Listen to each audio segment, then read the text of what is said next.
Ada anak-anak yang ketika belum menikah kepingin menikah, karena dia melihat sohibnya pada nikah, kapan aku nikah. Akhirnya dia nikah. Setelah dia nikah, dia cerita sama sohibnya, ya Allah, ternyata ruwet dia nikah itu, ya kata dia. Kata temen ana dulu saat nikah itu enaknya cuma 5%, sisanya enak sekali gitu Ustaz. Ternyata nggak kayak gitu Ustaz. Betul coba. Nggak ada kesenangan di muka bumi ini kecuali dibalut dengan kesengsaraan. Itu sudah menjadi tabiat dunia ini, supaya manusia ingat dengan akhirat, supaya dia memandang kepada kehidupan yang selanjutnya nanti. Berkaitan dengan badai pasti berlalu, yakin. Jadi kalau antum sedang susah, ingat dengan firman Allah, fa inna ma'al usri yusra. Allah sebutkan, maka sesungguhnya beserta kesulitan ada kemudahan. Jadi di sini Allah tidak menyebutkan sesudahnya, tapi beserta. Jadi kalau antum lagi susah, yakin kemudahan itu lagi datang bareng. Cuma kalau bicara datang bareng ya, kayak antum datang ke sini sama sohib kata dia. Lu antum sendiri, enggak Ustaz, sama sohib. Mana sohib? Kayaknya bentar lagi dia akan sampai. Kemudahan seperti itu. Ketika antum dalam kesulitan, yakin. Tadi kalau kita bicara gelas ini, yakin sama isinya. Walaupun datangnya terlambat. Ada orang yang nunggu kedatangan kemudahan itu 7 tahun. Waduh, lama banget Ustaz. Para sahabat Nabi yang hijrah ke kota Madinah, kapan mereka hidupnya nyaman? Anda kasih beras.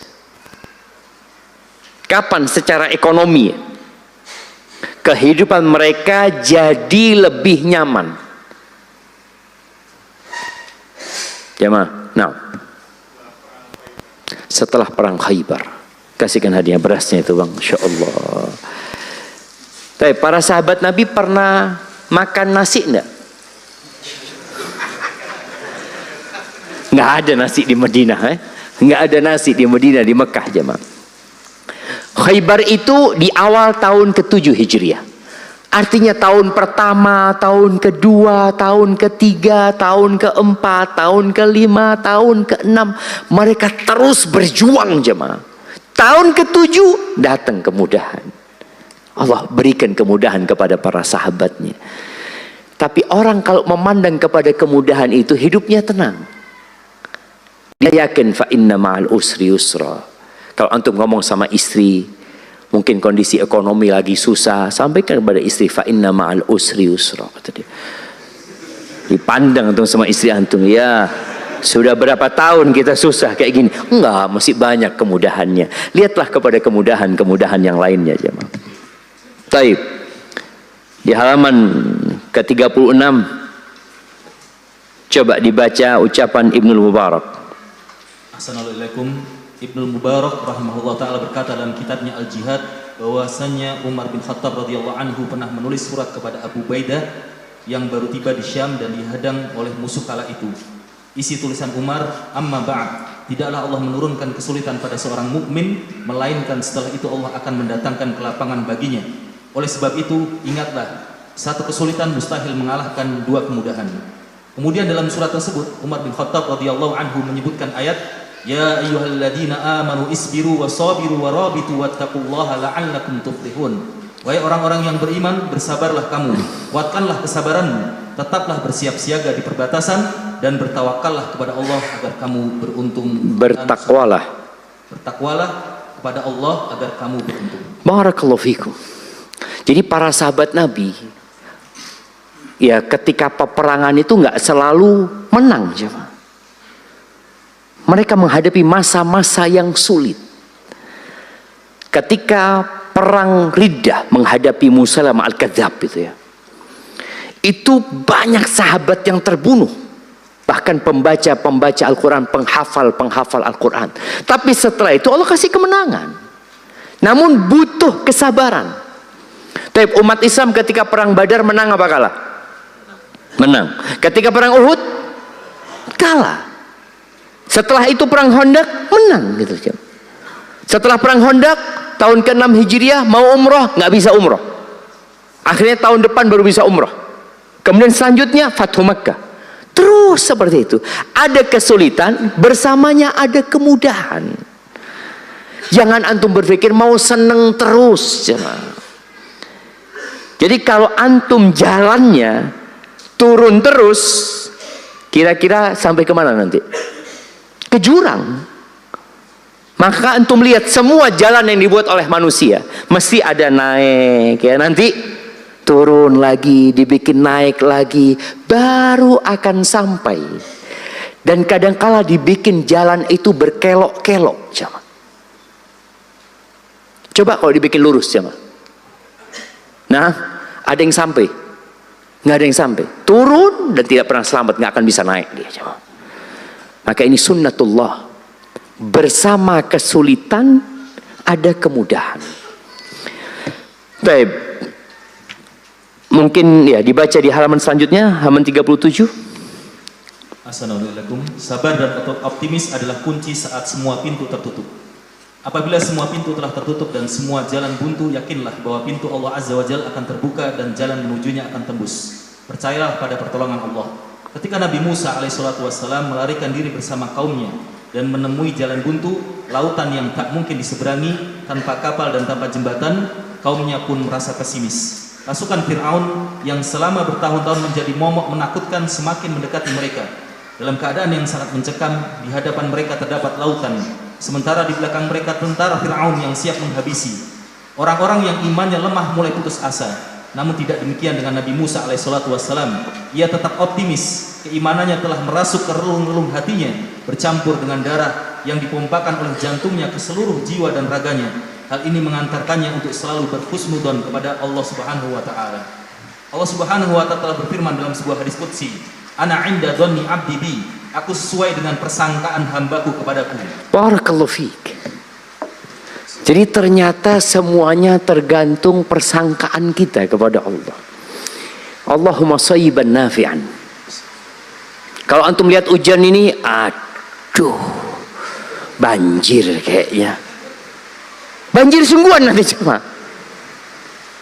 Coba ketika hujan turun, ya Allah, alhamdulillah ya Allah. Mudah-mudahan jadi hujan yang manfaat, shayyiban nafi'an. Insya Allah jadi manfaat.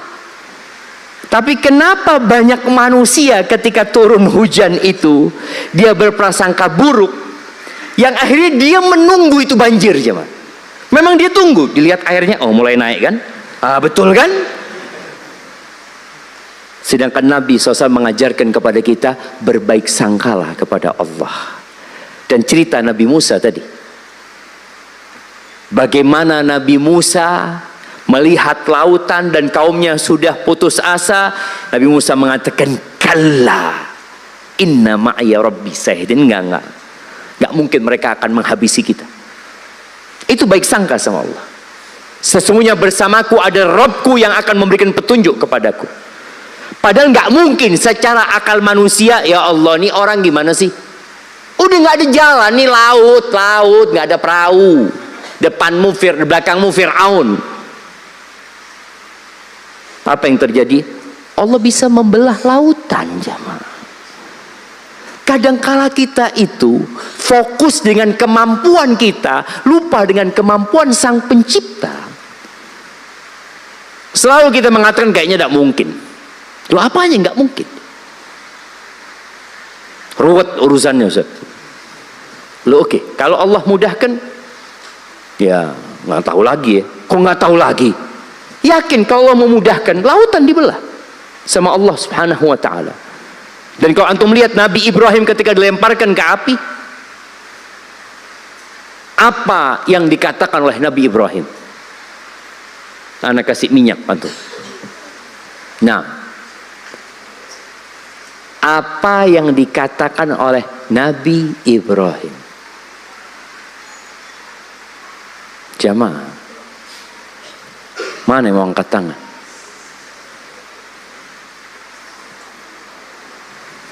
Sebelah kanan. Nah, Aku hanya meminta kepada Allah. Apa ucapannya? Allah mengatakan itu kepada api. Enggak, Nabi Ibrahim ngomongnya apa? Anak kasih fulus sekarang jamaah. Karena ada yang mengeluh, aduh beras ini susah bawanya. Kalau fulus langsung masuk kantong. Nah, tapi antum bawa beras sama bawa fulus beda ke rumah jamaah. Apalagi dapatnya di masjid berasnya jamaah. Nah, iya. Hasbunallah ni'mal wakil. Masya Allah, kita kasih fulus apa beras antum? Ini nggak tahu ada isinya apa enggak. Hasbunallah ni'mal wakil. Cukup Allah, Allah sebaik-baiknya penolong, cukup. Bayangkan ya, ketika orang yakin ini Nabi Ibrahim berbaik sangka sama Allah, Allah akan menyelesaikan urusan api. Gimana wallahu alam sudah. Teknisnya itu kita nggak usah mikir. Jadi kalau sudah jalannya tertutup, antum nggak usah mikirin teknisnya. Kira-kira seperti apa Allah akan kasih solusi? Gak usah. Allah akan kasih solusi dari arah yang antum tidak pernah memikirkan sama sekali. Bayangin ya, ketika Nabi Ibrahim mengatakan hasbunallah wa ni'mal wakil, apakah Allah mengirimkan hujan untuk mematikan itu api? Enggak. Allah turunkan salju? Enggak. Allah kirimkan angin? Tidak. Allah tinggal berkata, Allah tinggal ngomong, ya naru kuni, wahai api, kuni, jadilah engkau bardan wasalaman ala Ibrahim, jadilah engkau dingin dan keselamatan buat Nabi Ibrahim. Hanya buat Nabi Ibrahim. Semua orang kepanasan, dan api itu juga tetap membakar kayu-kayu yang di sana.